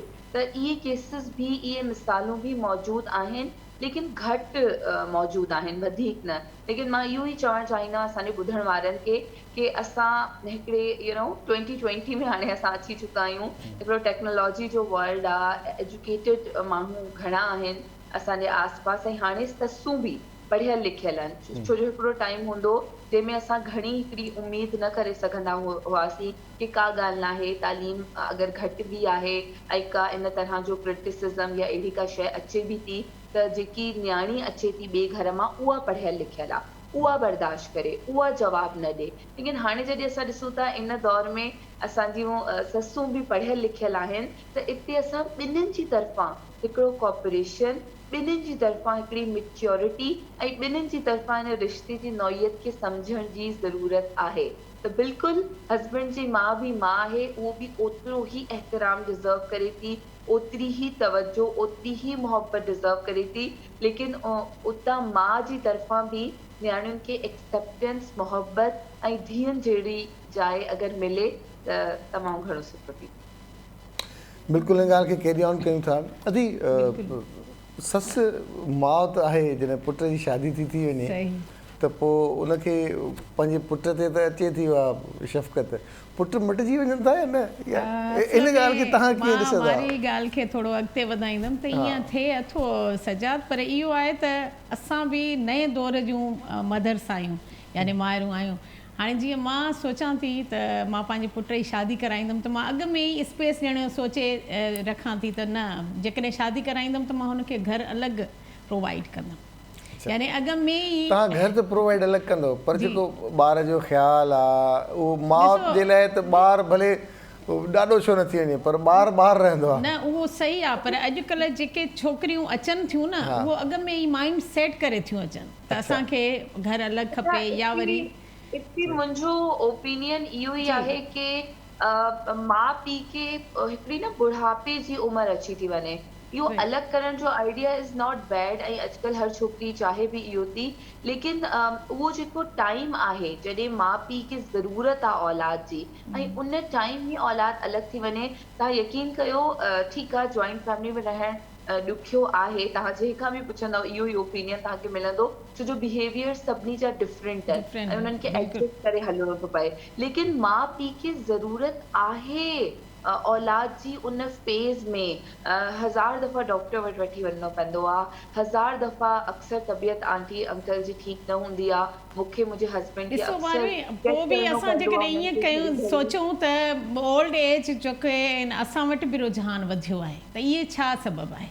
ओल्ड एज जेके होम्स आहिनि असां वटि रुझान इहो वधियो आहे, हालांकि इहे मक़सद हूंदा हुया ॿाहिरिनि मुल्कनि लाइ, पर अॼुकल्ह असां वटि बि उन्हनि जो जेको हिकिड़ो हाणे त असां वटि बि डे केयर्स अची चुका आहिनि, पोइ ॿारनि जे लाइ हुजनि या वॾनि जे लाइ हुजनि, या ओल्ड होम्स वॾनि जे लाइ हुजनि, ओल्ड होम्स थी था वञनि हुते, पर ॿारनि जे लाइ डे केयर्स स्टार्ट थी चुका आहिनि, तीअं ओल्ड होम्स बि अची चुका आहिनि, त इहो त आहिनि। पर उहो जेको माउ जो रिश्तो आहे, उहो माउ जेका पंहिंजी उस में छांव में ॾुखे वक़्त में करे थी, पर जॾहिं उनखे ॿारनि जी ज़रूरत आहे त चए थी अमा चांहि हाणे थोरा पोड़ा थी विया, तव्हांजे लाइ ज़बरदस्त घर जो बंदोबस्तु कयो आहे, छाकाणि तव्हांखे मां टाइम नथो ॾेई सघां, मुंहिंजी घरवारी बि बिज़ी आहे जॉब थी करे, पोइ तव्हांखे ओल्ड होम्स में असां तव्हां वटि ईंदा रहंदासीं, शाम जो चकर लॻाईंदासीं, उहा कैफ़ियत ॾाढी ॾुखी आहे। राइट राइट, ऐं उनजे अलावा ॾिसो लाइफ एतिरी शदीद बिज़ी आहे कि हिकिड़े घर में रही करे अक्सर अहिड़ो बि ॾींहं ईंदा आहिनि कि मुंहिंजी मुलाक़ात घर वारनि सां न थी सघंदी आहे, घणो ट्रैवल हूंदो आहे, ॻोठनि जी तरफ़ वञिणो आहे, अवेयरनेस सेशन्स अटेंड करणा आहिनि, कंहिं केस जी वजह सां तमामु घणी देरि थी वई आहे, like wise my husband is also busy so many times, त ईअं हिकु ॾींहुं उअं ई अक्सर मिस थी वेंदा आहिनि असांजी बिज़ी रूटीन जी वजह सां। ऐं जिते सीमा इहे ॻाल्हि करे रहियूं आहिनि कि जीअं असांजे ओल्ड एज होम जो रुझान वधंदो थो वञे, इहो को सुठो रुझान न आहे। अगरि औलाद मौजूदु आहे ऐं पोइ बि माउ पीउ खे ओल्ड एज होम रहणो पए थो त इहो तमामु घणो मां त शर्म जो मुक़ाम चवंदमि, इन खां मथे न। हा, अगरि उहे लावारिस आहिनि ऐं ओल्ड आहिनि त पोइ ओल्ड एज होम में बेशक उन्हनि खे रखियो वञे, पोइ असां उन्हनि जी औलादूं आहियूं जेके सोशल वर्क था कयूं, जेके मीडिया मां या किथां तालुक़ था रखूं, उहे उन्हनि ताईं पुॼूं ऐं उन्हनि जूं ज़रूरतूं पूरी करण जी कोशिशि कयूं। लेकिन अगरि उन्हनि जी औलाद मौजूदु आहे ऐं पोइ बि उहे माउ पीउ ओल्ड एज होम में आहिनि त इहे असांजे ख़ुसूसन जेको फैमिली सिस्टम पाकिस्तान में आहे उन जे लाइ इहो को सुठो साइन कोन्हे, छो जो असांजो फैमिली सिस्टम ई अहिड़ो आहे जेको एब्रॉड ताईं उन्हनि खे उन्हनि जी मिसालूं ॾिनियूं वेंदियूं आहिनि, उनखे एडॉप्ट करण जी कोशिशि कई वेंदी आहे। अच्छा मारी, तव्हांजो छा ख़्यालु आहे त पोइ इनखे सॼे रिश्तनि खे बैलेंस कीअं कजे? इहो त हिकिड़े फ़र्द जी पंहिंजी सोच ऐं पंहिंजे अहसास जे मथां डिपेंड थो करे, ऐं तव्हां ऐं मां कंहिं बि फ़र्द जे अंदरि उहो अहसास डेवलप नथा करे सघूं। हा, मां करे सघे थी जॾहिं हुनजो ॿारु वॾो थिए थो त अगरि उहो नियाणी जी माउ आहे त उहो हुनजे अंदरि उहे अहसासात डेवलप करे सघे थी कि जॾहिं हुनजी शादी थिए त हुनखे कंहिं तौरु पंहिंजे ससु सहुरे खे बि पंहिंजो माउ पीउ सम्झी करे अॻियां वधिणो आहे, ऐं हिकिड़ी माउ ही पंहिंजे पुट जी बि तरबियत में इहो शामिल करे सघे थी कि उनखे अॻियां वधी करे उन्हनि जो साथ नाहे छॾिणो ऐं वाइफ खे उनखे कीअं बैलेंस रखिणो आहे। अॻु में ई असां गिव अप था करे छॾियूं। मां हाणे सवेर सजाद खे चयो मां पंहिंजे पुट जी जॾहिं शादी कराईंदमि त उनखे घरु ऑफर कंदमि। त असां कॾहिं कॾहिं माहिर जेके आहिनि तव्हांखे घणा अहिड़ियूं पुट आहिनि? माशाअल्लाह। मूंखे 2 पुट आहिनि। हा। जी, त असां माहिर कॾहिं कॾहिं अहिड़ियूं हक़ीक़त पसंदि थी थियूं वञूं ज़िंदगी जेका गुज़ारी आहे, त उन में अॻ में ई असां सहूलियत ॾियण जो सोचे था छॾियूं। त भई ठीकु आहे बिल्कुल पुट। इहा भी सुठी सोच आहे। ॾिसो, I think it depends on the will also. अगर सही। कंहिंजी विल इहा आहे, वो विलिंगली ईअं करणु चाहे थो, देन इट्स फाइन। लेकिन अगर माउ पीउ खे तमामु घणी ज़रूरत आहे, तव्हां हिते पाण ॿुधायो आहे कि 2 पुट आहिनि माशाअल्लाह, अल्लाह जी, उन्हनि जी। खे हयाती ॾे, उन्हनि जा नसीब सुठा करे। आमीन। लेकिन अगर हिकिड़ो हुजे हा, जीअं माय मदर, मुंहिंजी अम्मी जो हिकिड़ो ई पुटु आहे, त शायदि तव्हांजी सोच थोड़ी डिफरेंट हुजे हा। ऐं जॾहिं डिफरेंट थिए थी त पोइ फ्लेक्सिबिलिटी बि अची थी वञे।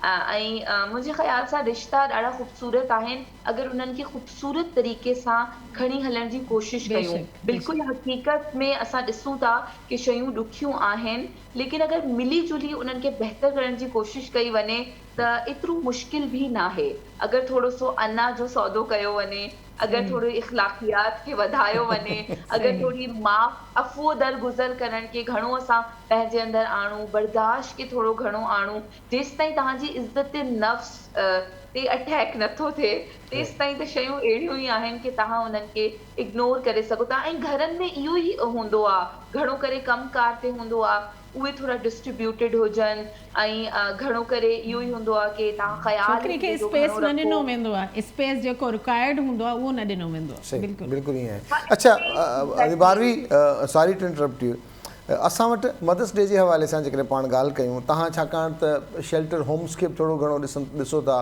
वुमेन प्रोटेक्शन खे बि ॾिसो था, त आम जेका औरत आहे, असांजे ॻोठ जी औरत आहे, उहा मौत आहे, अहसास त साॻा रखे थी। छा जॾहिं सेपरेशन थिए थी, घरेलू तशदुद थिए थो, त ॿारनि खे पंहिंजी वालदा ते तशदुद थींदे उन ते साइकोलॉजिकल असर, ऐं वालदा पाण छा थी चाहे त मुंहिंजे ॿारनि खे ख़बर हुजे या न हुजे त मूं ते तशदुद थिए थो, या आउं किथे ॿिए हंधि आहियां, दरबदर आहियां, पोरियो कयां थी, पर ॿारनि जे लाइ कयां थी, अक्सर माउ ॿारनि जे लाइ करे थी, त उहे छा तव्हांजे साम्हूं अहिड़ा कहिड़ा केसिस आहिनि जेके पाण डिस्कस करे सघूं हिते? सजाद 100 मां 99 केसिस में जॾहिं औरतुनि ते तशद्दुद थिए थो त उन्हनि जी औलाद उन्हनि सां गॾु आहे, ऐं उहो तशद्दुद जिस्मानी ऐं ज़हनी तौर ते माउ जे मथां थिए थो, उन सां गॾु गॾु ज़हनी तौर ते औलाद जे मथां बि थिए थो। वुमेन प्रोटेक्शन सेल्स में असां ॿारनि जे लाइ हिकिड़ो अलॻि किड्स कॉर्नर ठाहियो आहे, उन में बुक्स आहिनि, टॉइज़ आहिनि, उहो कलरफुल कॉर्नर आहे, सिर्फ़ु इन लाइ कि जॾहिं का औरत असां वटि अचे थी पंहिंजो मसइलो ॿुधाइण, त उनजे ॿारनि खे असांजी टीम इंगेज करे उन किड्स पोर्शन जी तरफ़ कि थोड़ी देर जे लाइ उहो ॿार उन तशद्दुद वारे इन्वायरमेंट मां निकिरे ऐं हो पंहिंजे असल जेके रंग आहिनि लाइफ जा उन जी तरफ़ अचे। छो जो माउ जॾहिं असांखे रोई रोई मजबूरी में सॼा मामलात ॿुधाईंदी आहे त औलाद गॾु वेठी हुनखे ॾिसे थी त तमामु घणो हिकिड़ो साइकोलॉजिकल इम्पैक्ट नेगेटिव पए थो, जेको कम से कम असां पंहिंजी एक्सपीरियंसिस में त नथा करे सघूं अलाउ। बाक़ी घरनि जे अंदरि तमामु घणे अफ़सोस जी ॻाल्हि आहे, पढ़ियल लिखियल माण्हू बि एतिरी बुरे तरीक़े सां तशद्दुद कनि था पंहिंजी ज़ालुनि जे मथां कि ॿार डिस्टर्ब थियनि था। असां वटि सैटरडे ते हिकिड़ो केस आयो हो, उन में हिकिड़ी लेडी सेकेंड मैरिज कई हुई, त उनजी जेकी फर्स्ट हस्बैंड मां धीअ हुई उहा शायदि गॾु पई रहे, त उन असांखे टेक्स्ट कया हुया, मूंसां ॻाल्हाए पई। पहिरीं हुन चयो कि असां तव्हां वटि ईंदासीं, मुंहिंजी मदर खे ख़र्चो बि नथो ॾे, मुंहिंजो सेकेंड फादर उन मथां तशद्दुद बि करे थो। फ्राइडे ते चयईं कि ईंदासीं मंडे ते, ऐं सैटरडे ते अचानक उनजा मैसेजिस अचणु शुरू थी विया कि जेको सेकेंड बाबा आहे उहो ॾाढो मारे थो मुंहिंजी ममा खे, ऐं पिस्टल खणी करे उन वटि आहे, मथां हुनजे वेठो आहे। त जेके तस्वीरूं असांखे मोकिलियईं उन में जेके ॿार हुया, नंढड़ा भेण भाउ, उहे गॾु वेठा पंहिंजूं खेॾनि पिया, यानी ॾिसनि बि पिया छा पियो थिए। यानी इहो हिकिड़ो साइन आहे कि उहे ॿार हाणे आदी थी चुका आहिनि इहो मामलात ॾिसी ॾिसी ॾिसी करे, कि उहे पंहिंजे कमनि में लॻा पिया आहिनि ऐं बसि हिकिड़ी नज़र ॾिसनि था कि माउ सां छा पियो थिए, इहो त रोज़ थींदो रहंदो आहे। त ख़ैर एक्शन खयोसीं, हुन लेडी खे रिकवर करायोसीं, सॼो जेको आहे ऑब्वियसली डोमेस्टिक वायलेंस जी FIR आहे 2013 जे लॉ जे मुताबिक़। लेकिन अफ़सोस जहिड़ी इहा ॻाल्हि आहे कि FIRs बि थियनि थियूं, सभु कुझु थियनि थियूं, लेकिन इन्हनि जानवरनि खे माफ़ करे छॾियो थो वञे। ऐं उहा छोकिरी न्याणी अञा ताईं मूंसां कॉन्टेक्ट में आई, चए थी कि मुंहिंजी ममा माफ़ु करे थी मुंहिंजे सेकेंड बाबा खे, लेकिन असांखे ख़बर आहे कि हू वरी असां सां इहो ई कंदो। हाणे औरतुनि जूं बि पंहिंजियूं मजबूरियूं आहिनि, उन्हनि खे ऑब्वियसली शेल्टर जा इशूज़ आहिनि, सही पढ़ियल लिखियल कोन आहिनि, उन्हनि खे इहो ई हूंदो आहे कि अॻियां ॿारनि खे कीअं संभालींदासीं, सार संभाल कंदासीं। लेकिन जेके तशद्दुद करण वारा आहिनि, इहे कमज़ोरियूं औरत जूं उन्हनि जी ताक़त थी ठही वञे ऐं हू अञा वधीक स्ट्रॉन्ग वे में औरत जे मथां तशद्दुद कनि था। ऐं जेके मासूम ॿार गॾु आहिनि उन्हनि जी बि ज़हनी सिचुएशन ख़राब थी थिए। अच्छा, इते मां हस्बैंड वाइफ ॿिन्ही खे चवंदमि, अक्सर नोक झोक बि थींदी आहे जेकी ज़बानी वर्बल हूंदी आहे, उन में बि ॿार सॼो असरु वठंदा आहिनि, ॿुधंदा आहिनि। हिकिड़ो ॿियो बि केस असां वटि अॼुकल्ह आहे, तमामु वॾे नाले वारे स्कूल्स में उन्हनि जा ॿार पढ़नि था, लेकिन उन्हनि हस्बैंड वाइफ जो वर्बल एब्यूज़ एतिरो वधीक घणो आहे कि उन एॾे सुठे स्कूल में उन्हनि ॿारनि खे पढ़ाइण जो को फ़ाइदो न आहे। उहो सॼा वर्बल वर्ड्स ऐं इहे शयूं पिक करे उनखे रिपीट था असल में कनि। मारे तो मूं इहो देखो सॉरी मां इंटरप्ट थी तव्हांखे कयां, इन हवाले सां मां एतिरो ज़रूरु चवंदमि त किथे औरत खे या माउ खे बर्दाश्त करणु घुरिजे, पर जिथे गैर ज़रूरी तौर ते घणो बर्दाश्त करे थी त उते पोइ मर्द जेको आहे मर्द मां निकिरी जानवर थी थो पवे। त I am so sorry. Different experiences आहिनि, हर के माण्हू जी पंहिंजी पंहिंजी तबियत आहे। लेकिन औरत बर्दाश्त छो करे, मतलब दिस इज हाउ सीमा, असांजो इहो ई मैसेज आहे कि औरत बर्दाश्त न करे। न मारे किथे किथे घर बचाइण लाइ बर्दाश्त करणु ज़रूरी बि हूंदो आहे, पर गैर ज़रूरी तौर ते जॾहिं मुसलसल बर्दाश्त करे थी त उन वक़्तु उहा ग़लती चई सघिजे। सीमा, आई थिंक मां being a woman right activist बर्दाश्त करण वारे कंहिं बि ज़मरे खे ओके नथी करे सघां, छो जो जंहिं नौइयत जा केसिस असांजे साम्हूं अचनि था उहे बर्दाश्त करण खां पोइ ई औरतुनि जी किलिंग ताईं पुॼनि था, उन्हनि खे एक्सट्रीम हार्म करण ताईं पुॼनि था। हा, इन जो बि हल इहो आहे कि माउ पीउ असांजी इन प्रोग्राम खे ॿुधनि, असांजी ॻाल्हि ॿोल खे ॿुधनि ऐं इनखे सम्झण जी कोशिशि कनि कि ॾाज तव्हांजी धीउनि खे न बचाईंदो, लेकिन उन्हनि जी तालीम, उन्हनि खे एम्पावर करणु, उन्हनि खे मुआशरे जा तौर तरीक़ा सेखारणु। इहो न सोचो मतिलबु शादी करण महिल या त भई तव्हांजी हाणे हितां अर्थी अचणु खपे, तव्हांजो हाणे मौत ई इन घर मां तव्हांजो छुटकारो थींदो, यानी इहे ॾाढा हिकिड़ा ग़लति तरबियतनि जा हिकिड़ा सिलसिला आहिनि, इहे ग़लति तरीक़ो आहे। यानी उन्हनि खे इहो ज़रूरु चवणु खपे त भई तव्हां सां जेकॾहिं को अहिड़ो मतिलबु ॾुखियो वहिंवार कयो थो वञे साहुरनि जे हुन में, त तव्हां कम से कम दाह त कयो। असां वटि थिए ईअं थो त न हाणे जेके ख़ुदकुशियुनि जा वाक़िया था नज़र अचनि या डिप्रेशन जा केसिस अचनि था साम्हूं, त इहे हिकिड़ो ज़हनी तशद्दुद आहे इंसान ते, हिकिड़ो जिस्मानी तशद्दुद आहे, हिकिड़ो ज़हनी तशद्दुद आहे, ऐं उहो जेका कॉम्पेटेबिलिटी नथी थिए ज़ाल मुड़ुस में रहण में। ऐं हाणे दुनिया जा वॾा बिल्कुलु ई आहे, न न बिल्कुलु ई आहे। इहो ॾिसो, इहो त वरी ॿिए पासे असां निकिरी आयासीं पंहिंजे टॉपिक खां, वालदा जे टॉपिक खां असां घर वारनि जे टॉपिक ते हलियासीं। जॾहिं असां ॿारनि सां जेको ज़हनी तशद्दुद थी रहियो आहे उहो विटनेस करे रहिया आहिनि, उन्हनि खे बहितर हिकिड़ो इंसान असां उहो तशद्दुद हुजे, उहो ज़हनी तशद्दुद हुजे, जॾहिं उन्हनि जी बहितर काउंसलिंग ऐं बहितर उन्हनि जी चइबो आहे न कि माउ ऐं पीउ औलाद जी जिस्मानी त नीड्स पूरी कनि था, लेकिन ज़हनी नीड्स पूरी करण बि तमामु घणो ज़रूरी आहे। ऐं तव्हां ॾिसो, असां केतिरा बि वॾा था थी वञूं, लेकिन असां जॾहिं मां स्टिल पंहिंजी अम्मी जे कच्छ में जॾहिं पंहिंजो मथो ॾींदी आहियां ऐं ईज़ीली अखियूं बंदि करे छॾंदी आहियां ऐं मुंहिंजे वारनि खे जेको आहे सहलाईंदियूं रहंदियूं आहिनि, उहो लम्हो एतिरो हसीन हूंदो आहे कि वॾे में वॾी परेशानियूं मां कीअं हसी वेंदी आहियां ख़बर ई कोन पवंदी आहे। So I really miss my mother's lap whenever I न बिल्कुलु। ऐं हिन प्लेटफॉर्म तां मारवी तव्हां, छाकाणि त तव्हां हींअर प्रैक्टिकल हुन फील्ड में आहियो, सीमा बि आहे, हिकिड़ी एजुकेटेड आहे, लेखक आहे, सभु शयूं आहिनि। हिन प्लेटफॉर्म तां एटलीस्ट जेकी छोकिरियूं घर छॾनि थियूं उहे पंहिंजी वालदा खे मदर्स डे जे हवाले सां चवंदासीं, कल्ह मदर्स डे गुज़ारियो, त एटलीस्ट प्लीज़ ख़ुदाया को बि अहिड़ो इंतिहाई क़दम खणण खां पहिरीं, पोइ ख़ुदकुशी हुजे, उहो घर छॾणु हुजे या का ॿी अहिड़ी सोच हुजे, पंहिंजी वालदा खां वधीक को बहितरीनु दोस्त थी नथो सघे इनखे कीअं एग्ज़ैक्टली जेको इवन मां खे तव्हां ॿुधाईंदा दुनिया जी का बि परेशानी वो तव्हांखे ईअं प्रोटेक्ट कंदी ॿियो माण्हू नथो करे सघे। तव्हांजी हिन ॻाल्हि ते मूंखे उहे सभु पेरेंट्स यादि अची विया आहिनि जेके हींअर परेशान आहिनि, जिन्हनि सां राब्ते में असां आहियूं, जिन्हनि जी सिचुएशन्स असां ॾिसूं पिया। उन में दुआ ज़हरा जो केस बि आहे, तमामु घणियूं अञा अहिड़ियूं नियाणियूं आहिनि जिन्हनि जा माउ पीउ स्टिल मदर्स डे गुज़रियो आहे कल्ह, ऐं स्टिल उन्हनि जी परेशानी, उन्हनि जो रोइण, उन्हनि जो उहो असांजे साम्हूं शयूं अचनि थियूं। त हिते असां ॾिसूं था की जॾहिं बि, छो जो असां ॻाल्हि था कयूं की माउ त बिल्कुलु पंहिंजी औलाद जो ख़्यालु रखे, पेरेंट्स त ख़्यालु रखनि, लेकिन इहा सेम ब्यूटी औलाद जी बि आहे कि हो चाहे उन शादी खां पहिरीं हुजे या शादी खां पोइ हुजे, माउ पीउ सां बॉन्डिंग, उन्हनि सां कम्युनिकेशन तमामु घणी स्ट्रॉन्ग हुजे। ऐं जेके नियाणियूं असांखे ॿुधनि पियूं, अगरि तव्हांजे पेरेंट्स सां तव्हांजी एतिरी कम्युनिकेशन स्ट्रॉन्ग न बि आहे त उनखे स्ट्रॉन्ग करण जी कोशिश कयो।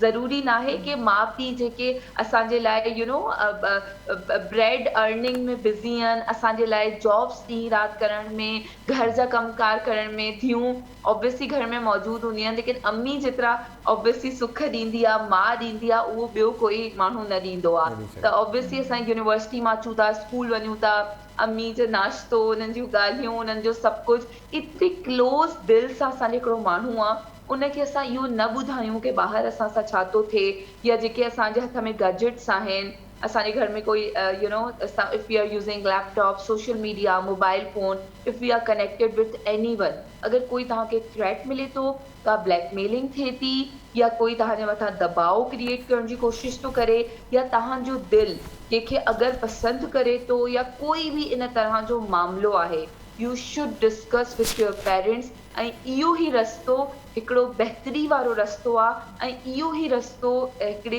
लीगल फ्रेम में तव्हांजी मदद करे सघे थो। ऐं बाक़ी जेके असांजे मथां तशद्दुद थो कयो वञे, ओपन आहिनि, they can come up with the complaint. Thank you very much, thank you very much, thank you very much Adeema Aarvi, वॾी महिरबानी, तव्हां पंहिंजो क़ीमती वक़्तु ॾिनो। पर इंशा ताला तव्हांखे तकलीफ़ ॾींदा रहंदा आहियूं, तव्हां सुठो ॻाल्हाईंदा आहियो, सुठी सजेशन्स ॾींदा आहियो सभिनी खे। Thank U very much. Thank U thank U thank U. अच्छा, मां हिन मारी जी ॻाल्हि खे अॻिते वधाईंदमि त दुआ ज़हरा जो जेको केस थियो हुयो, जॾहिं उनखे चयो वियो पेरेंट्स जे तरफ़ां त भई तूं, अच्छा उन ईअं चयो त न मां घर मां का क़ीमती शइ न खणी आई आहियां, त उन्हनि जे तरफ़ां वालिदेन तरफ़ां छा चयो वियो? वालिदेन तरफ़ां इहो ई चयो वियो त तोखां वधीक ॿी का क़ीमती शइ असां वटि हुई बि कोन। त इहे केॾा हिकिड़ा एहसास रखण वारा। ॾिसो, वालदा जे ॾिहाड़े जे हवाले सां असांजो अॼु जेको हीउ टॉपिक रहियो आहे, हिकिड़ी त वालदा जी मोहबत आहे, कुर्ब आहे, उनजी अर्पण आहे, उनखे केरु नथो धुतारे सघे। ॿियो उन्हनि नियाणियुनि जे लाइ, उन्हनि पुटनि जे लाइ जेके ॿियनि में मोहबत ॻोल्हण जी कोशिशि कनि था, जेके ॿियनि खे पंहिंजो साथी, पंहिंजो हमराज़ सम्झण जी कोशिशि कनि था, उन्हनि जे लाइ असांजो ज़रूरु पैगाम आहे हिन मंच तां त पंहिंजे माउ पीउ खां वधीक हमराज़ केर बि न, कोई बि न, जेको राज़ रखे, जेको ॻाल्हि मञे, जेको मसइले मां कढण जी कोशिशि करे, उहो सिर्फ़ु ऐं सिर्फ़ु रिश्तो माउ जो आहे ऐं पीउ जो आहे। सो ख़ुदारा वक़्ती दोस्तीअ जे चकर में, अणॼाण डिजिटल दोस्ती जे चकर में पंहिंजे रत जे रिश्तनि ऐं एतिरनि अहम रिश्तनि खे छॾण जी ज़रूरत न आहे। मां अॼु ॾींहं ताईं मां अंसार बरनी साहब जी ॻाल्हि कंदो आहियां त अंसार बरनी साहब चयो त मैं उन लड़कियों के लिए, लड़कों के लिए खुदारा जो एक लड़की के लिए, एक लड़के के लिए अपने कीमती रिश्तों को छोड़ के फ़ैसला करते हैं, खुदारा वो आखिरी रिश्ता नहीं, वो आखिरी लड़का नहीं, वो आखिरी लड़की नहीं। बहुत सारी चीज़ें मिल जाती हैं, लोग मिल जाते हैं, लेकिन वालिदैन नहीं मिलते, भाई बहन नहीं मिलते। सोचे सम्झे कदम खणिजे, इन करे वॾी महिरबानी अदीसी मां, तव्हां पंहिंजो क़ीमती वक़्तु ॾिनो असांखे। हमेशह ऑलवेज़ वेलकम, ऑलवेज़ वेलकम। ॾिसां करे असांजो जेको प्रोग्राम पंहिंजी पुॼाइण ते पहुतो, माउ जो रिश्तो अज़ीम रिश्तो आहे, हिन खां वधीक को बि सचो रिश्तो न आहे, माउ ऐं पीउ ॿई। ऐं उनखां पोइ इन रिश्ते खे जेके संभालण वारा आहिनि, फैमिली जो जेको कॉन्सेप्ट आहे, उहो भाउ भेण आहे, घरवारी जो रिश्तो आहे, उहो बि ज़बरदस्त रिश्तो आहे, पहिरियों रिश्तो आहे। त जेके बि रत जा रिश्ता थियनि था, उनजो क़दुरु करणु सिखिजे उनजे हूंदे। असां मटीरियल शयुनि जे चकर में पंहिंजनि रिश्तनि खे विसारे छॾियूं था, परे करे छॾियूं था। कंहिंजे लफ़्ज़नि तां, कंहिंजे लहजनि तां, कंहिंजे रवैयनि तां असां पंहिंजे सालनि जा सिलसिला ख़तमु करण में देरि नथा लॻायूं। पंहिंजी सोचुनि खे ॿियनि में ॻोल्हण जी कोशिशि कयूं था। असां ॿियनि माण्हुनि में पंहिंजनि खे ॻोल्हण जी कोशिशि कयूं था। पर जेकॾहिं असांजा पंहिंजा जेतिरा बि आहिनि, जहिड़ा बि आहिनि, जीअं बि आहिनि, सच पुछो त उन्हनि सां जेकॾहिं मोहबत कजे न त उहे पंहिंजा रिश्ता सोन खां वधीक हीरा थी पवंदा आहिनि। पंहिंजे मेज़बान सजाद सुहाग ॾींदा इजाज़त, दुआ में ज़रूरु यादि कजो। इंशाअल्लाह ताला तव्हां सां सुभाणे मुलाक़ात थींदी। तेसिताईं अलाह ने के पाण।